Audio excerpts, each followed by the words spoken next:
Uma boa tarde na paz de Jesus. Vamos hoje tratar de mais uma resolução nessa tarde e noite, abençoada por Deus. Eu acho que nós temos que agradecer todos os dias, olhando pela janela, saindo pela porta de casa e agradecer por esse lugar que Deus nos deu, por essa terra, por esse clima, às vezes quente, mas muito mais ameno do que muitos dos nossos irmãos estão enfrentando, tanto no sul do país, com as chuvas, quanto no Haiti. Eu queria chamar aqui o Peter, está aí? Peter, cadê o Peter? Está aqui, tá? Peter, corre aqui, se você está aqui.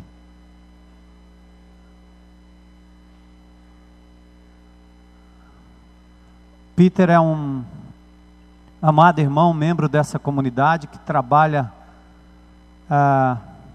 numa casa que lida com os menores carentes dessa cidade. Eu acho que melhor do que ninguém, esse homem conhece a fundo a vida das crianças abandonadas dessa cidade, os que moram na rua. E a casa de meu pai é uma casa onde ele, como voluntário, trabalha. Peter é oriundo da Inglaterra, mas é tão brasileiro, até joga bola como eu nunca vi um inglês jogar. Hoje de manhã a gente estava jogando, infelizmente eu caí com a cara no chão hoje, me deram um daqueles empurrões, né, que dão nos velhos, quando os velhos começam a correr demais. Se minha mãe fosse viva, eu diria: rapaz, moleque, deixa de brincadeira. E eu fui praticar um esporte de risco, hoje de manhã acabei arranhando meu rosto e quase quebro minha mão. O negócio foi complicado hoje de manhã, né, Peter? Mas fizemos um bocado de gol, né?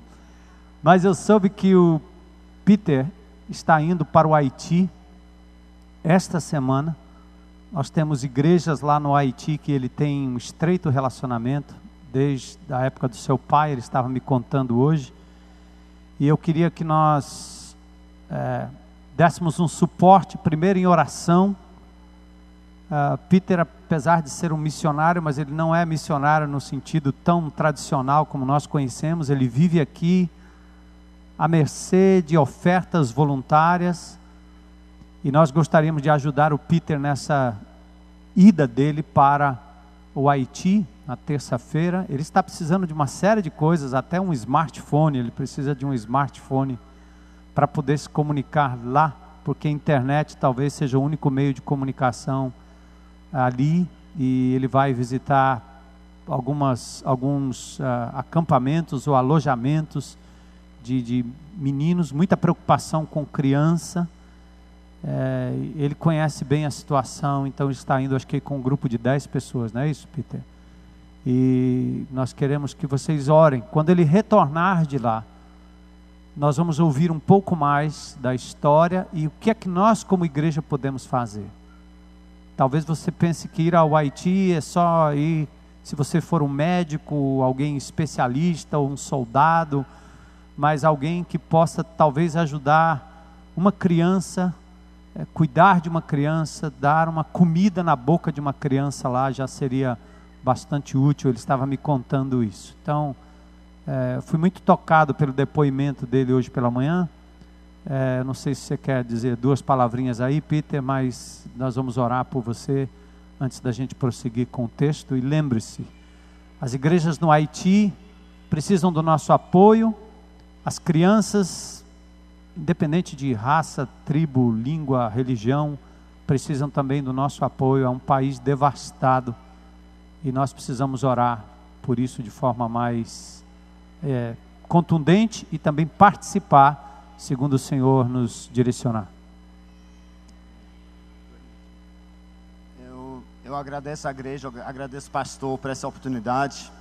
E eu só tenho uma coisa a dizer. Eu creio num Deus que restaura a família, que transforma países, que tira o que sofre do povo e levanta para sentar do lado do próprio Deus, lá como príncipe.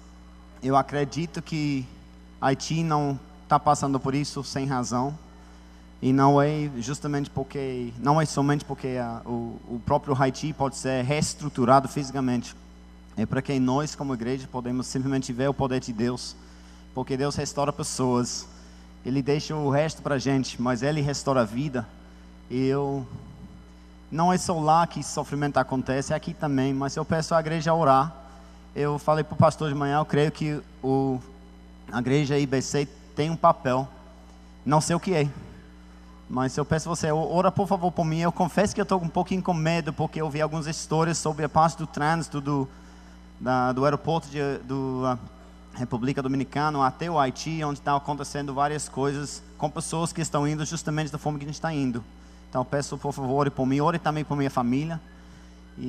Mas levanta um clamor para as pessoas que sofrem na face da terra, porque Deus ama a gente. E Ele quer ver a gente dando honra e a glória para Ele, pela restauração do povo dEle. Obrigado.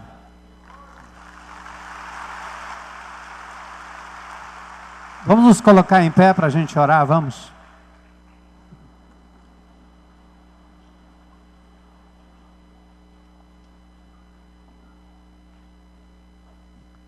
Tu és fiel, Senhor.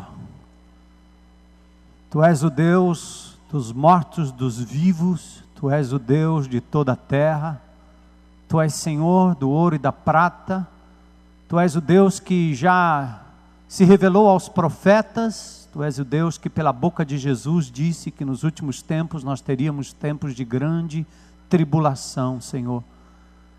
O nosso boletim anuncia que já nesse começo de ano, talvez mais de 10 terremotos, Senhor, assolaram esse planeta que se desequilibra pelo desequilíbrio do homem. Mas nós te conhecemos, Senhor. Conhecemos o que é restauração, o que é uma natureza que geme esperando a redenção dos filhos de Deus. Nós sabemos, Senhor, o que é uma vida quebrada, um terremoto emocional que quebra vidas, mas sabemos que o Teu Filho Jesus tem nos restaurado, Senhor, e por isso nós acreditamos que é possível mudar a história de uma nação antes que o Teu Filho venha, através do poderoso Evangelho de Jesus.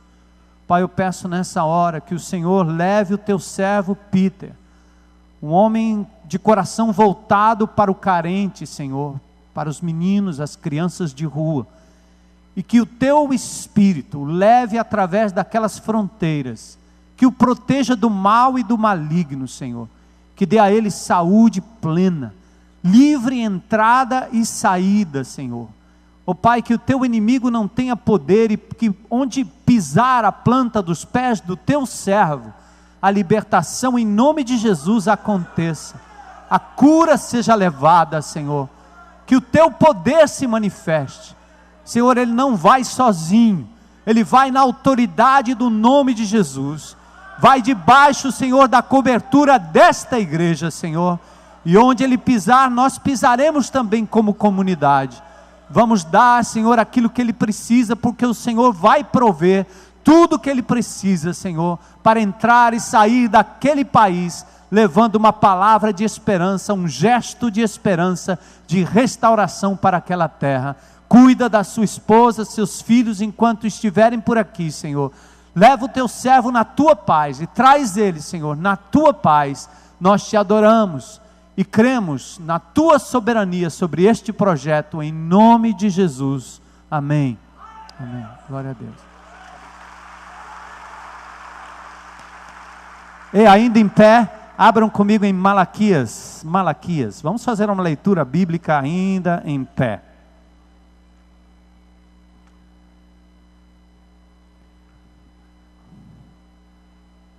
Se você quiser fazer qualquer oferta especial para o Peter durante esses dias, pode direcionar através do envelope, aqui nessas caixinhas, ou procurar o pastor José Edson ou a mim mesmo, e nós vamos encaminhar, tá bom? Depois a gente fala mais dos detalhes. O livro de Malaquias é o último livro do Velho Testamento. Você abrir Mateus, você volta um livro, chega em Malaquias. Vamos ler juntos aqui, eu vou ler, vocês acompanham na Bíblia, o capítulo 1, Malaquias. sentença pronunciada pelo Senhor contra Israel por intermédio de Malaquias. Israel era o povo de Deus, a menina dos olhos de Deus no Velho Testamento. Deus diz: eu vos tenho amado, diz o Senhor. Mas vós dizeis: em que nos tens amado? Não foi Esaú, irmão de Jacó, disse o Senhor. Todavia amei Jacó, porém aborreci Esaú, e fiz dos seus montes uma assolação, e dei a sua herança aos chacais do deserto. Se Edom diz: fomos destruídos, porém tornaremos a edificar as ruínas, então diz o Senhor dos Exércitos: eles edificarão, mas eu destruirei. E Edom será chamado terra de perversidade e povo contra quem o Senhor está irado para sempre. Os edomitas eram inimigos de Israel, que impediram a passagem do povo de Israel quando eles iam para a terra prometida. Os vossos olhos o verão, verso 5, e vós direis: grande é o Senhor, também fora dos limites de Israel. O filho honra o pai, e o servo ao seu senhor. Se eu sou pai, diz o Senhor, onde está a minha honra? E se eu sou o Senhor, onde está o respeito para comigo? Diz o Senhor dos Exércitos a vós outros, ó sacerdotes, líderes, que desprezais o meu nome. Vós dizeis: em que desprezamos nós o teu nome? A resposta do Senhor é: ofereceis sobre o meu altar pão imundo, e ainda perguntais: em que te havemos profanado, desrespeitado? Nisto que pensais, a mesa do Senhor é desprezível. Quando trazeis animais cegos para os sacrificardes, não é isso mal? E quando trazeis o coxo ou o enfermo, não é isso mal?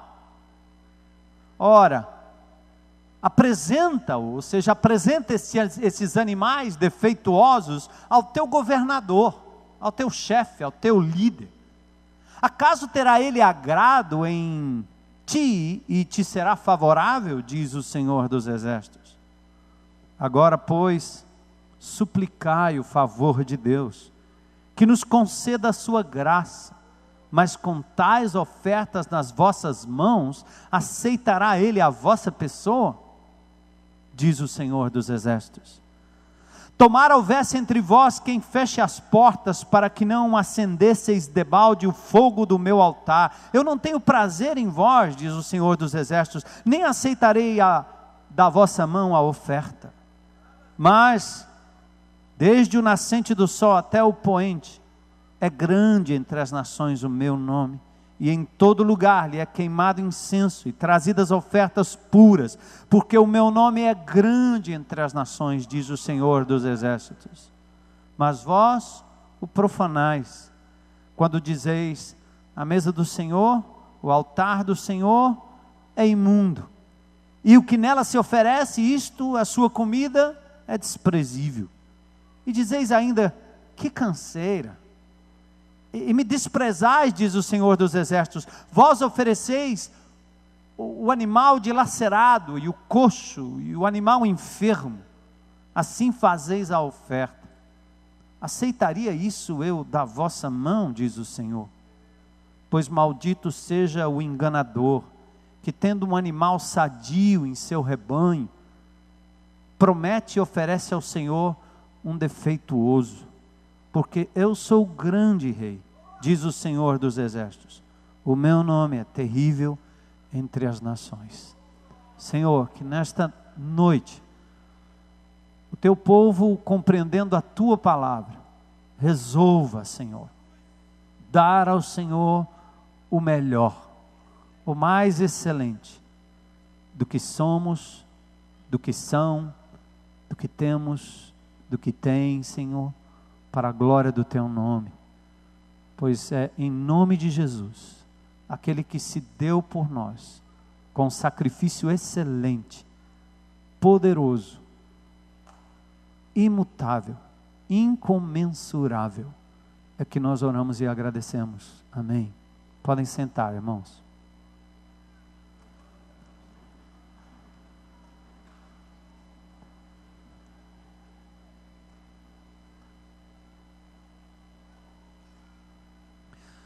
Malaquias é um profeta do Velho Testamento, o último profeta que profetiza depois do exílio babilônico.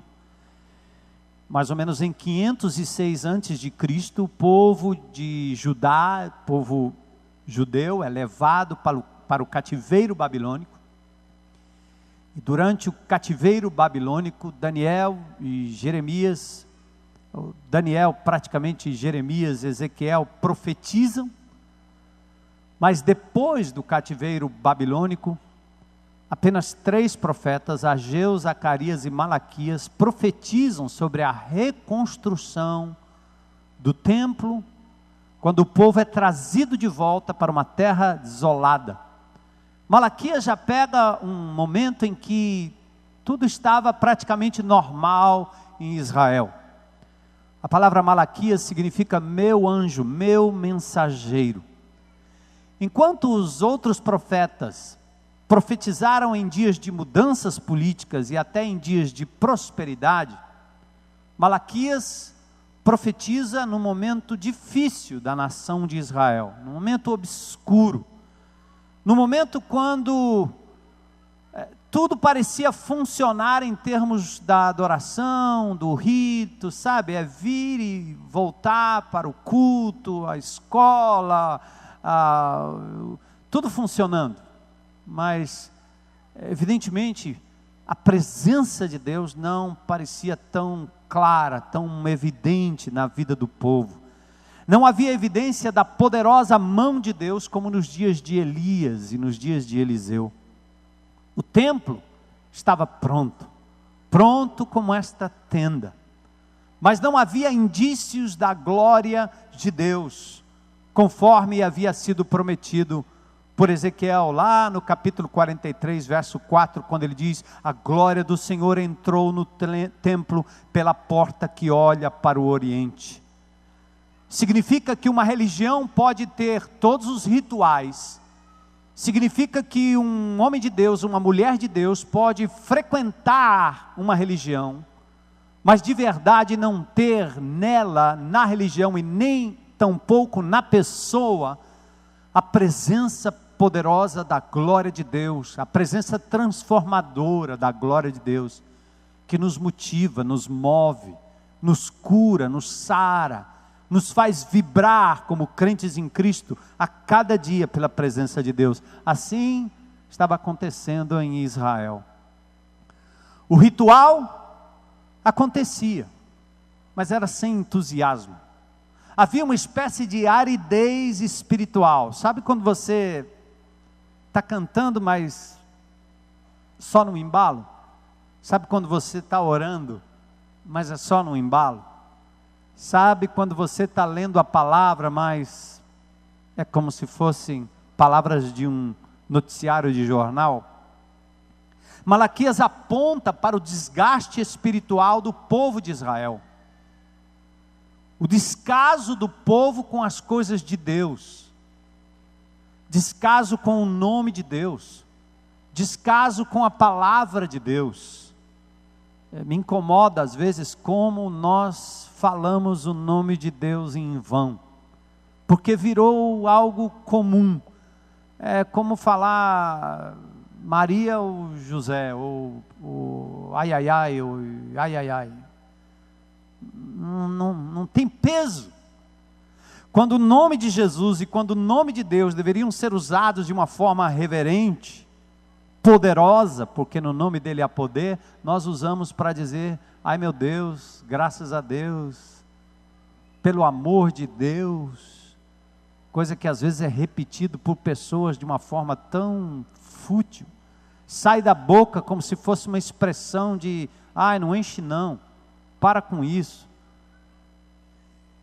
O povo de Israel estava assim com Deus, perderam a dimensão da presença de Deus, do respeito e do temor devido à pessoa de Deus, e quando isso começa a acontecer, pode acreditar, nós começamos a mergulhar num vazio espiritual muito grande.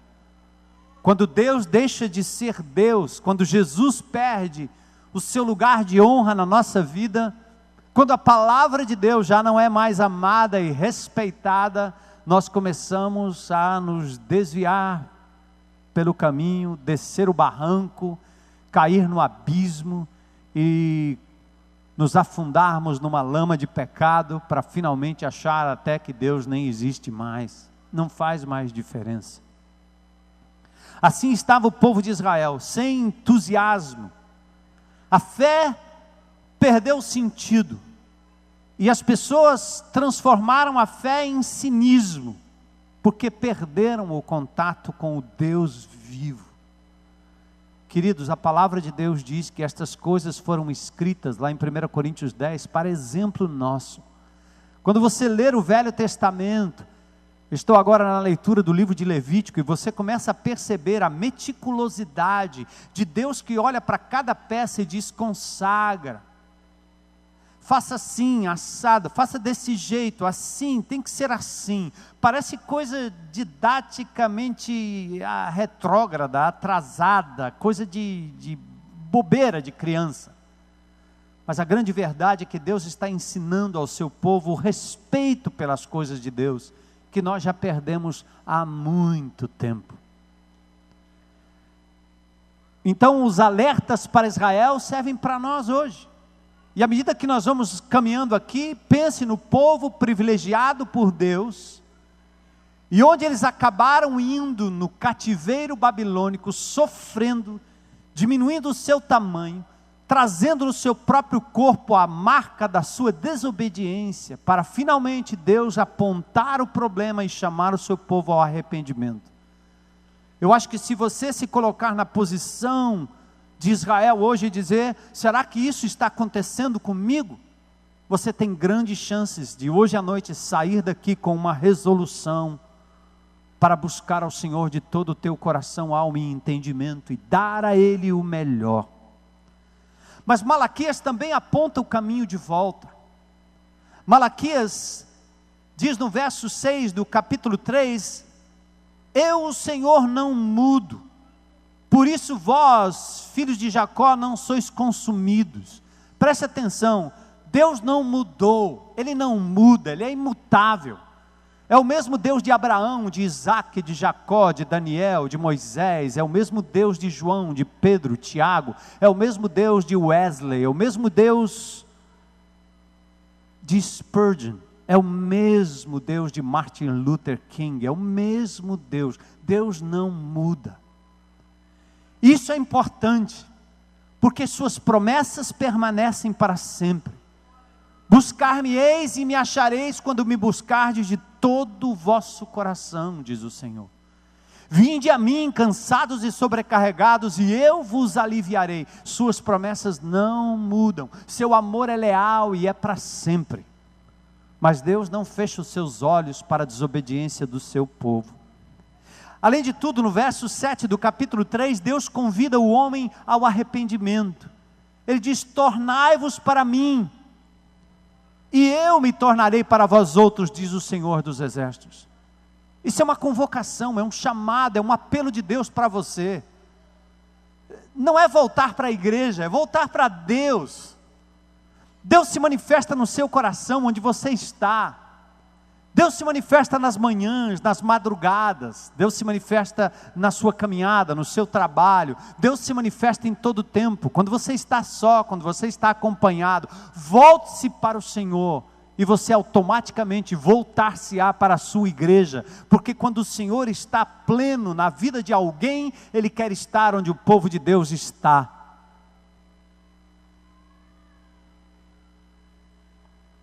Entrar nos átrios do Senhor é para alguém que está cheio do Senhor. Então o Senhor convida: torne-se para mim, volta para mim, e eu me voltarei para você, para te resgatar, para te trazer de volta. Venham, chamado amoroso de Deus. Capítulo 3, verso 16, diz que havia um memorial escrito diante daqueles que temiam o nome do Senhor. O que quer dizer isso? é que toda vez que nós nos juntamos como pessoas que temem a Deus, no nosso grupo pequeno, para falarmos de Deus, orarmos a Deus, para exaltarmos o nome de Deus, diz que há um memorial escrito diante do Senhor. Ele nos chama de particular tesouro. Ele diz: vocês vão ver a diferença em quem me serve e entre aquele que não me serve. Eu, o Senhor, vou me manifestar de uma forma especial. Amados, eu quero confessar que talvez, pelo que a gente percebe, mais de 50% do povo evangélico jamais experimentou a graça, o poder da presença de Deus, quando nós o buscamos de verdade. As coisas maravilhosas que o Senhor opera em nossas vidas. Não é buscar o que Deus pode dar, para curar, para ter, para possuir, para conquistar, não é isso. Não é andar ao lado de um super-herói que vai te defender na hora do sufoco.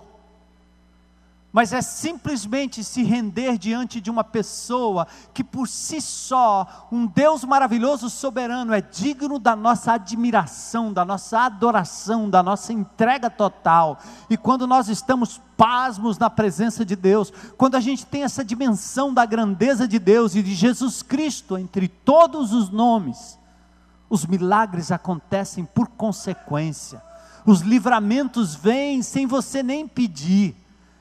O Deus que conhece suas necessidades, cuidará de você de forma extraordinária. Não inverta. Quando você busca a religião para obter algo para si, para você, um benefício qualquer. É assim que normalmente as pessoas veem. E infelizmente algumas religiões ou algumas igrejas vão oferecer a vocês exatamente isso. Venham para o grande culto, porque você vai ser curado de todos os seus males. E nós vamos continuar dizendo: venham para o culto, e vocês vão experimentar a glória de Deus, porque Deus estará presente aqui nesse lugar. Ele vai se manifestar. E conhecendo Deus, e percebendo a glória de Deus, vocês podem sair daqui experimentando tudo aquilo que o mundo procura. Buscar em primeiro lugar o reino de Deus e a sua justiça, e as demais coisas vos serão o quê? Acrescentadas. Ele sabe. Eu conversei outro dia com um pastor que eu conheci numa cidade chamada Paraíso, perto de Palmas, no Tocantins. Repentinamente, meu amigo pastor foi acometido de uma cegueira de um olho, fruto de estresse. Um pastor que trabalha diuturnamente, que às vezes até se gabava de dizer que nunca teve descanso, nunca tirou férias, arrumou um problema para o seu olho que os médicos não conseguem descobrir, e ele está agora só com uma vista. Ele disse para mim outro dia, tendo aprendido que precisa descansar, precisa restaurar o seu corpo, precisa restaurar o seu vigor para poder continuar ministrando por anos e anos, ele me disse: pastor, eu ainda não tive coragem de pedir a Deus a cura do meu olho, porque eu entendi coisas muito mais profundas sobre a minha caminhada com Ele do que o fato de que Ele é poderoso para cuidar do meu olho. Eu sei que Deus pode me dar um olho novo hoje, mas se Ele me desse, eu estragaria o outro no outro dia, porque eu precisava conhecer mais de Deus, da vontade de Deus, e o que estava acarretando aquilo na minha vida. Percebe? Um homem desse, quando fala desse jeito, ele não está atrás do milagre pelo milagre, ele está atrás do Senhor do milagre, para aprender a caminhar com Ele, mesmo com a limitação, como fez Paulo. Talvez esse homem ouviu o que Paulo ouviu: a minha graça te basta. Está doendo? A minha graça te basta. Está perdendo? A minha graça te basta. Você não vai perder a minha graça jamais. Deus convida o homem ao arrependimento. Deus nunca esquece daqueles que respondem. O capítulo 1 começa com uma sentença. A estrutura é sentença pronunciada pelo Senhor contra Israel por intermédio de Malaquias. Em primeiro lugar, Deus fala ao povo: eu vos tenho amado, diz o Senhor. Vocês não acreditam. mas eu tenho amado vocês. A despeito das desobediências, a despeito das quedas, a despeito dos desvios, Deus tem amado o seu povo.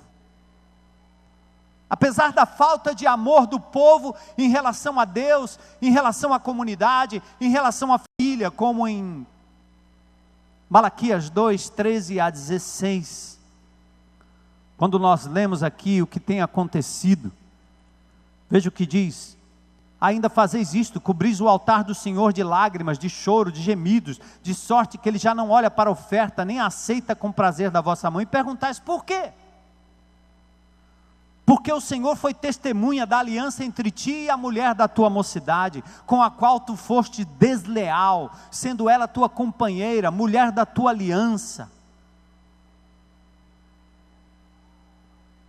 Ele está dizendo, eu tenho amado vocês, mas olha o que é que vocês estão fazendo.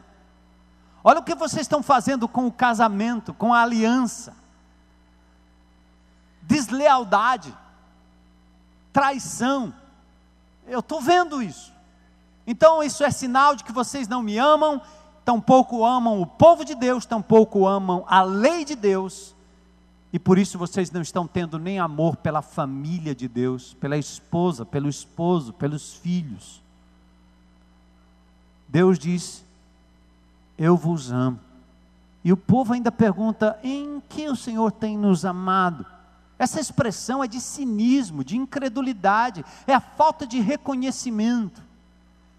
É a falta de reconhecimento que você vê pela televisão, uma criança sendo morta, um deslizamento de terra que mata meia dúzia e livra outros 3, um tremor de terra, acontece tanta coisa ao nosso redor, e você não é capaz de levantar durante o dia e dizer, Senhor, eu te louvo por essa casa, por esse lugar, por esse teto, por essa cidade, por esse ar.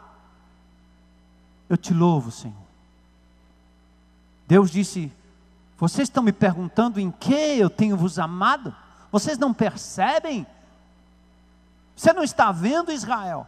Essa é uma expressão de cinismo, de incredulidade. É a dúvida acarretada pelo não reconhecimento do amor incondicional de Deus, exemplificado inclusive na escolha de Jacó e não de Esaú. Também pela proteção concedida pela intervenção de Deus sobre os inimigos, até os edomitas, que foram punidos por Deus, até que Israel pôde passar, nem isso eles reconheciam. E Deus até disse aqui, olha o que eu fiz com os edomitas, olha o que eu fiz com os teus inimigos. Considerem, amados, pois só uma mente incrédula e egoísta, voltada para as suas próprias necessidades, não é capaz de perceber o que Deus está fazendo ao nosso redor e em nosso favor. Perceba isso. Perceba o que Deus tem feito. Pare de querer mais quando Deus já tem lhe dado tanto. Pare de pedir tanto. Agradeça mais e reconheça o quanto Deus tem lhe dado. Deus tem nos amado. Eu tenho que me sentir a cada dia amado por Deus, porque é um fato, baseado no fato de que Ele não muda e que Ele é um Deus de amor. O mundo hoje está voltado para as perguntas, por que o desastre ali? Por que os desastres acolá? Por quê? Por quê? Por quê? A resposta é, porque o homem cava sua própria sepultura? Por que o homem desgraça tanto uma terra? Porque o mesmo terremoto no Japão é possível, pela sua riqueza, fazer tremer os prédios e não cair absolutamente nada. E no Haiti destrói-se tudo. Por quê? Por quê? Porque uma nação tão desprezada durante tantos anos agora, todo mundo se volta. Por que não fazer algo preventivo? Por que os líderes das nações não dividem suas riquezas? Por quê? Por quê? Por quê? Porque tem que empilhar um bocado de gente numa ilhazinha, quando há terras e mais terras nesse mundo, onde o homem poderia viver debaixo da glória e da orientação divina? Por quê? E nós brigamos por espaço, e brigamos por terra, e brigamos por propriedade, e botamos para fora o pior da nossa maldade. Culpa de Deus? Como alguns têm dito, o Haiti é aqui, é na sua vizinhança, é na sua casa. Olha aqui nessa cidade o que nós estamos destruindo. Olha o que nós estamos fazendo com nossas crianças, com os nossos jovens. Olha a bandalheira do Big Brother Brasil. Olha o que a Globo faz com as nossas cabeças, com as nossas crianças. Olha o que eles estão chamando aí de intolerância ou tolerância de religiões afro. Olha aí o que estão fazendo. Querendo criminalizar quem tem ideia contrária, até que o mundo inteiro seja tão relativista que jogue Deus no lixo. Qual é a consequência? Destruição. Deus avisou. Está lá escrito no Apocalipse. Está escrito em Mateus. Por se multiplicar a iniquidade, o amor de muitos se esfriará. A questão não começa com o terremoto. Começa em Gênesis. Começa no coração do homem. Começa na desgraça que nós estamos provocando. Porque o homem é tão bom que ele é capaz de entrar no Haiti agora para sequestrar crianças e fazer tráfico de crianças. E é o que está acontecendo lá agora. Crianças estão sendo traficadas como material para o resto do mundo. Sabe lá para quê? Para uso de órgãos? Você olha e diz, é um horror. E você vai culpar quem? Deus? Ou a maldade que existe no coração humano, que não admite um Deus, que não admite autoridade, que não admite absoluto, que não admite regra, que não admite que Deus diga não? Como uma criança pequena que diz não para o seu pai, quer dar um murro na cara dele, porque já a índole é essa, não. E assim está a nossa sociedade. Feliz é a nação cujo Deus é o Senhor. Feliz a comunidade que tem um ser superior que nos trava, que nos prende, que nos limita para a nossa própria segurança. Feliz é o Deus que nos coloca no último andar do seu edifício e põe paredes para a gente não cair e se precipitar lá embaixo. A humanidade está quebrando toda e qualquer possibilidade de restrição da liberdade, porque querem ter a liberdade de descer voando do 17º andar de um edifício que não tem parede. Querem deixar sacadas e varandas sem nenhuma grade, porque para que liberdade? Quando Deus diz, meu filho, você não tem cabeça para andar sozinho, deixa eu cuidar de você, eis aqui a regra, a instrução, está aqui na palavra, tua vida, teu dinheiro, tua saúde, tem que ser cuidada desse jeito, teus filhos, tua casa, tua família, cuide desse jeito. Mas qual é a resposta do homem? Eu não preciso de você, meu negócio é autoajuda, eu tenho um Deus aqui dentro de mim. Aliás, é isso que estão me dizendo as grandes filosofias que estão chegando aqui no nosso país. Uma mesquita ali, um templo, outro ali, acolá, nas incoerências malditas que nos seus próprios países destroem a população, e vem aqui para o nosso país dizer que é tudo muito bonito, que é tudo muito bom. Deus está dizendo, povo meu, eu tenho amado você, mas olha o que é que vocês estão fazendo. Aí Deus fala aos sacerdotes. Malaquias falou com o povo e agora ele fala em nome de Deus com a liderança. Comigo, com todos nós, líderes. Malaquias tem a coragem de falar com a liderança, com os sacerdotes, aqueles que foram separados para o serviço do Senhor. 1 Pedro 2,9 diz que nós somos um reino de sacerdotes. Então é com você também, você lidera alguém em alguma circunstância. Líderes em todas as instâncias. Hora de começar pelo templo e pelos que, tendo grande privilégio, devem assumir grandes responsabilidades. Lucas 12:48, a palavra de Deus diz, aquele porém que não soube a vontade do seu Senhor e fez coisas dignas de reprovação, levará pouco açoites. Mas aquele a quem muito foi dado, muito lhe será exigido. E aquele a quem muito se confia, muito mais lhe pedirão. O povo ignorante da verdade de Deus, nem sempre será culpado pelos desmandos dos líderes religiosos. Mas aqueles que são líderes, que têm a palavra de Deus nas mãos, que manuseiam a Bíblia conhecendo a vontade de Deus, estes serão cobrados muito mais, e serão cobrados à medida daquilo que eles conhecem. É por isso que às vezes eu me admiro de ver pessoas que mal se dão com a esposa, não se dão direito com os filhos, é um indivíduo que mal paga suas contas, é um indivíduo que não tem um caráter muito equilibrado, mas ele quer fazer teologia. Quer fazer teologia. Se, meu amigo, nem o beabá você está conseguindo praticar, se eu encher a tua cabeça de teologia, a condenação e a foice de Deus vai ser maior sobre a sua cabeça. Porque quem sabe mais vai ser cobrado mais. Você quer mais informação bíblica? Pratique o que você já sabe, meu irmão, saia correndo. Tem crente que se tivesse uma escola dominical a cada dia, ele iria em todas elas. Senta na sala e agora é escola dominical. Fala aí, professor. Pronto, a Bíblia diz. Aí sai com 30, 40 informações num domingo só, vai para casa na segunda-feira, ele não pratica nem 1% daquilo. A cabeça cheia de informação, o coração seco, duro, que não é capaz de amar uma criança, de olhar para um drogado, de restaurar uma prostituta e nem abrir a boca para falar de Jesus. Essa é a religião evangélica que mata o Brasil. É de um lado aqueles que, como sacerdotes, controlam a lei, mas não têm misericórdia. Por outro lado, são aqueles que manipulam o povo, oferecendo prosperidade, pedindo arrecadação para comprar um jatinho, porque agora tem pastor que não pode mais andar de jumento, nem de Gol, nem de Fiat, não pode andar mais de nada, tem que ser de jato. E vão na televisão agora pedir, porque para sustentar esse império maldito, é preciso muito dinheiro.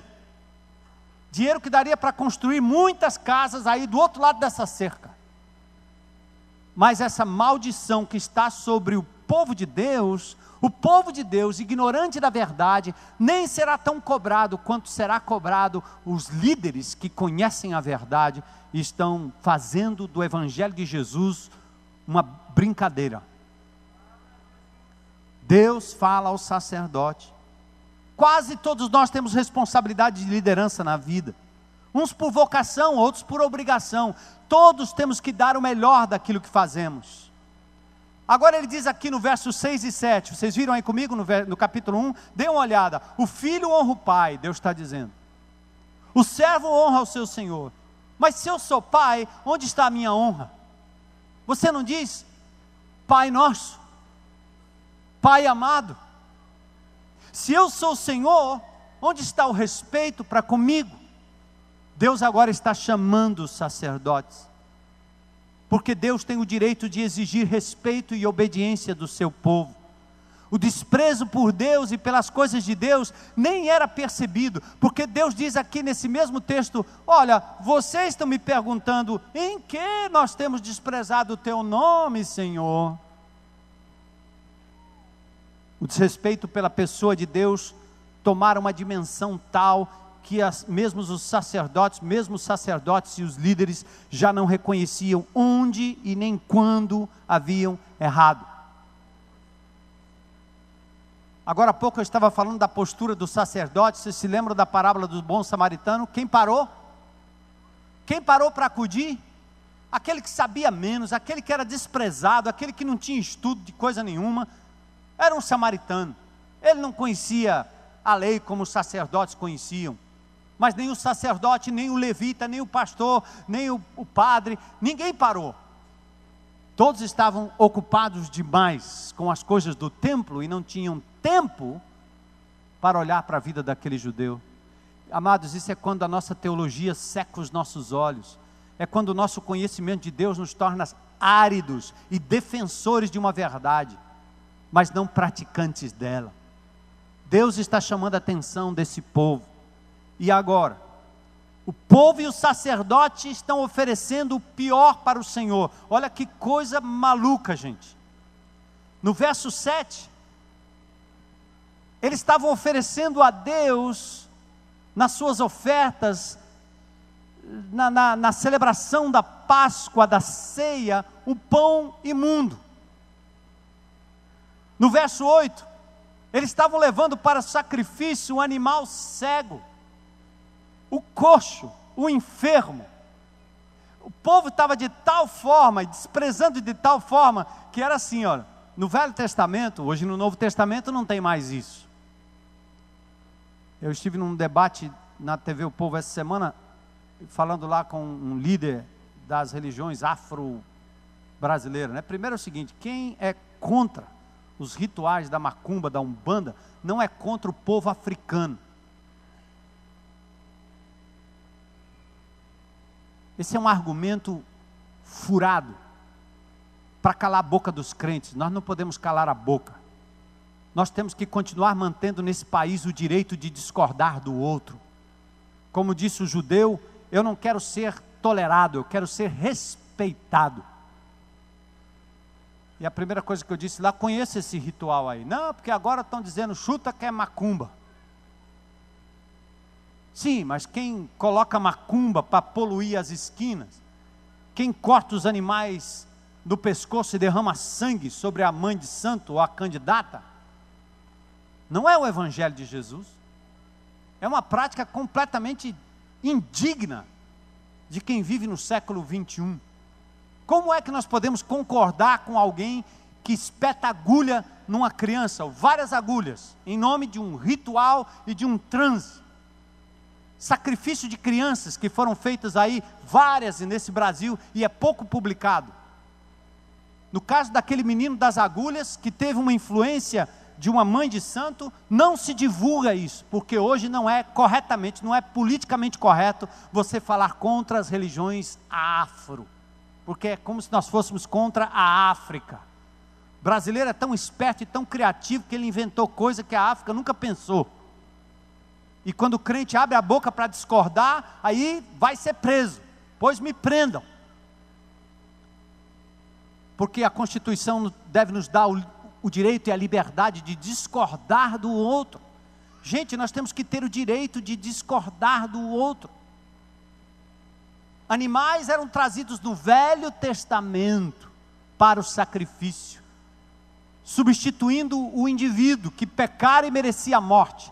Até que veio Jesus, o Cordeiro de Deus, que tira o pecado do mundo, e aí acabaram-se os sacrifícios, amém? Não precisa mais, agora Jesus já fez de uma vez por todas, glória a Deus. Avisa isso para o pessoal da Umbanda, pode avisar. Porque lá eu perguntei também, nós tínhamos uma budista, um judeu, um bandista e tal, eu disse, qual é a religião que não é proselitista? Alguém já viu uma religião que o cara faz assim, não, eu vou ficar sentado aqui, mas sabe de uma coisa? Eu creio nesse negócio aqui, mas não vou dizer para ninguém. Ninguém vai saber. E é só para mim, ninguém. Deixa de conversa, papo furado, argumento falácia. O cara começa com um terreiro, tem 2, daqui a pouco tem 3, daqui a pouco tem 4, daqui a pouco tem uns carrões lá na frente. Os caras fazendo trabalho para ganhar dinheiro, para ganhar na loto, para o negócio dar certo, para a mulher voltar, para o marido voltar, e é assim. O cara era ex-católico, era ex-isso, não é assim? O templo budista, como é que começa? Bota o templo lá e traz quem? Só a estátua de Buda? Ou vai trazer os budistas lá dos outros países? Não, ele faz a cabeça de A, de B, de C, de D, de E e F e acabou. Qual é o problema? Porque os crentes em Cristo agora vão ser proibidos de pregar o Evangelho. E eu disse, eu falo daquilo que eu creio e daquilo que é bom para mim, eu vou dizer para as pessoas a quem Deus ama. Fale. Nós não vamos chutar nem a santa e nem o santo. Não vamos chutar as pessoas, vamos amar as pessoas, vamos conversar com elas como gente. Eu dei um abraço lá no nosso amigo lá, foi bom demais, então um abraço, está aqui. E vamos nos encontrar de novo, para a gente conversar. Agora os caras estavam trazendo naquela época o quê? Para o altar de Deus. Ah, mulher, vamos para o culto hoje, vamos levar um carneirinho aí, vamos, bora. Pega aquele que está cego. É, aquele mesmo, bichinho cego, ceguinho, vamos levar. Tem esse aqui que está com a pata quebrada, ele é coxo, já viu aquele coxo? Ele mal anda, leva esse aí, mulher, leva esse aí, porque aí já está, o mercado não dá nada para ele, por ele mesmo, leva. o cego, o coxo. Está aqui o que eles estavam levando para Deus. O animal cego, o animal coxo, o animal doente, esse aí está para morrer, está para morrer. A gente já levou no Carneiro Shop, a Ovelha Shop, e o médico disse que não tem jeito, é câncer terminal. Mas vamos levar lá para o culto, que a gente bota o bichinho lá, ele dá 2 berros, o pastor não vai nem notar, e não vai fazer exame, não vai fazer tomografia na ovelha, no cabrito, no carneiro. Estavam levando o coxo, o cego, o enfermo. Era proibido por lei. Deus já tinha dito em Levítico: tragam o melhor, o melhor, o melhor, o melhor. Isso não é mal? Aí Deus diz no verso 10, alguém deveria ter coragem de fechar as portas desta igreja. Alguém deveria ter coragem de fechar as portas desse templo. Alguém deveria ter coragem de impedir que as pessoas entrassem. Porque é melhor não dar do que dar menos do que o melhor de nós para um Deus sobremodo excelente. Entendem, gente, a relação? Malaquias queria que o povo soubesse que Deus não tem prazer em ritos e sacrifícios oferecidos de qualquer jeito. Deus quer o melhor do seu coração. Malaquias acaba com o auto-engano. Aliás, ele diz no verso 11, Deus diz assim: em todo lugar lhe é queimado incensos e trazidas ofertas puras. O que ele está dizendo é o seguinte: vocês pensam que só vocês me adoram, é? Eu recebo o melhor de muitos povos por aí.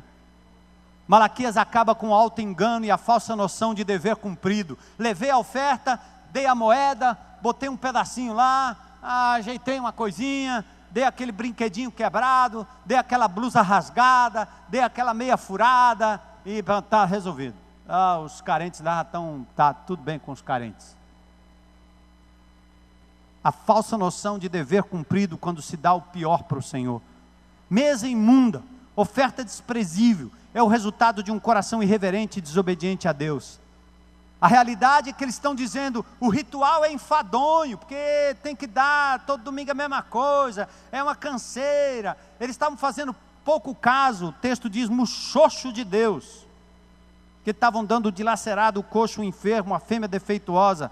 Queridos, estamos diante do Senhor dos exércitos, temido entre as nações. Ele é Deus, Ele é Criador de todas as coisas, Ele é dono de tudo. Ele não precisa de nosso dinheiro, do nosso bem, do nosso carro, da nossa oferta. Ele não precisa disso. É que através disso Ele pode obter o seu coração. Ele vai descobrir onde é que está o seu coração quando você oferta ao Senhor. Quando você sonega aquilo que Deus lhe dá livremente, quando você acumula aquilo que Deus lhe dá livremente, você não é capaz de investir no reino de Deus, dizendo: Senhor, é teu, é teu. Deus não está querendo o que você guarda, Ele está querendo o seu coração, em primeiro lugar. É por isso que as pessoas mais simples, às vezes, são capazes de dar o melhor. Você vai na casa de um pobre, numa favela, num cantinho, você vai na Barra do Bento, como nós fomos várias vezes na Barra do Bento, e quando nós íamos lá com cestas básicas, e levando comida para aquele povo, e levando ajuda para aquele povo, eles tinham lá um momento, eu me lembro a primeira vez que eu fui na Barra do Bento, uma comunidade carente, que nós, como igreja, adotamos lá em Canindé. Na primeira vez que nós chegamos lá, fizemos um culto ali embaixo, tinha uma latadazinha de folha, e eles nos trouxeram o feijão, a galinha, eles botaram lá o melhor que eles tinham. Nós viemos trazer comida para esse povo está pondo comida aí para dar. Você entra na casa de uma pessoa simples, ela abre as panelas e tudo que tem, e faz a comida para quantos chegarem. Uma pessoa simples recebe um filho, 2 filhos, 3 filhos, não é para ficar fazendo filho, mas eles adotam da filha, do filho, do neto, do primo, do tio, do vizinho, que já pensou no Haiti agora? Quantos órfãos? Mas o rico não, ele faz conta, espera aí, calma aí, não traz tanta gente, vamos com calma. Vê se sobrou aquela galinha de ontem, como diz meu amigo Brasil, restou d'ontem, comida francesa, resto de ontem.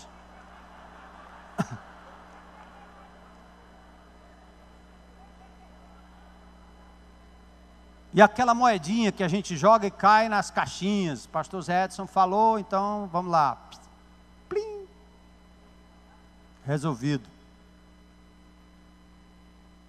Deus sempre nos deu o melhor. Vocês entendem isso? Presta atenção agora, nós vamos chegando ao final. Deus nos deu uma excelente criação. Você acredita nisso? Você entende isso? Olha o tamanho da terra, olha o tamanho dessa Via Láctea. Olha o tamanho do universo. Ele nos colocou aqui, coisa linda. Deus nos deu grande livramento através de Noé. Deus deu um grande chamado através de Abraão. Deus libertou o seu povo através do Egito. Excelente conquista em Canaã. Excelente reinado com Davi e Salomão. Excelente retorno com Neemias, os muros do templo. O seu melhor e excelente filho Jesus, Ele deu por amor a você. Deus maravilhoso, Deus, obrigado, Senhor. O Senhor Deus deu o melhor, o melhor, o melhor. Deus deu excelente morte ao seu Filho, suficiente para nos salvar. Excelente ressurreição, vitória sobre a morte. Excelente palavra, palavra que nos abençoa. Excelente corpo, a igreja de Jesus que se manifesta aqui em grupos pequenos. Excelente esperança, vida eterna, seu retorno. Excelente salvação, a minha, a sua, a nossa. E nós? O que você vai resolver em 2010? Dar a Deus de verdade. Salmo 116, 12, o salmista diz: que eu posso dar ao Senhor por todos os benefícios que me tem feito? Davi nunca quis dar a Deus aquilo que não lhe custasse nada. Por isso, na eira de Araúna, ele decidiu comprar por 50 ciclos de prata antes de ofertar. A pergunta é: o que temos feito com o melhor de nós, querido? Com o melhor daquilo que nós possuímos? Eu quero só perguntar a você o seguinte, reflita comigo antes da resolução. O que você tem feito com o melhor do seu tempo? Quando é que você está mais desperto, mais disposto? O que você tem feito com o melhor do seu talento? Sua capacidade natural tem sido colocada à disposição de quem? Do seu filho, da sua mulher, do seu marido, dos seus amigos, do seu patrão, do seu governo? Quem? O que tem sido feito com o melhor dos seus dias? Aqueles que ainda estão por vir, você vai dedicar a quem? O melhor dos seus recursos.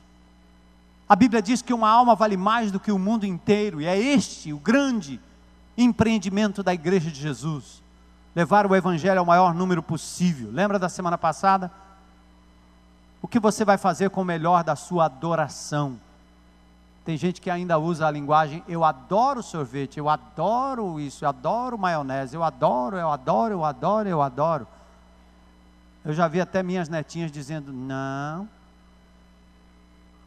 só adoro Jesus. Eu gosto de hambúrguer. Ah, besteira, pastor. Besteira até que a gente começa a confundir Deus com qualquer coisa, adoração com qualquer coisa, percebe? Vai virando palavra banal na nossa boca. O que vocês têm feito com o melhor da devoção? A quem você tem devotado seu emocional? Chorar por quem? Rir por quem? Se alegrar por quem? O que você tem feito com o melhor do seu culto, o melhor do seu corpo? Você tem se cuidado para quem? Para ele, para ela, para quem? Se não for para a glória de Deus, não vale. Porque até a questão do cuidado da nossa saúde é uma questão espiritual acima de tudo. Você faça o que você quiser enquanto não for colocado diante de Deus, para que você seja uma pessoa íntegra, uma pessoa saudável para a glória de Deus, não vale para mais ninguém. O que você tem feito com o melhor do seu coração? Você está dando para quem o melhor do seu coração? O melhor do seu trabalho? Será que você tem oferecido o animal coxo, cego, dilacerado e enfermo? Se tem feito isso, o tempo é de arrependimento e de retorno ao Senhor. Vou pedir para o Daniel subir aqui.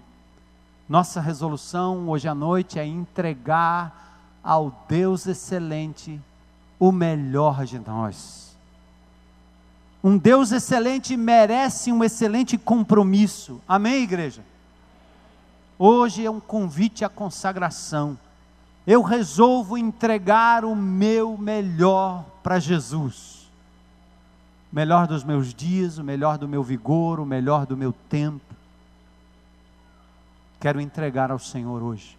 Eu resolvo em 2010 dar o melhor de mim para Deus. Presta atenção, como o inimigo de Deus vai querer sempre o melhor do seu tempo. Presta atenção como ele vai lhe tentar a dar a Deus o resto. Deus não precisa.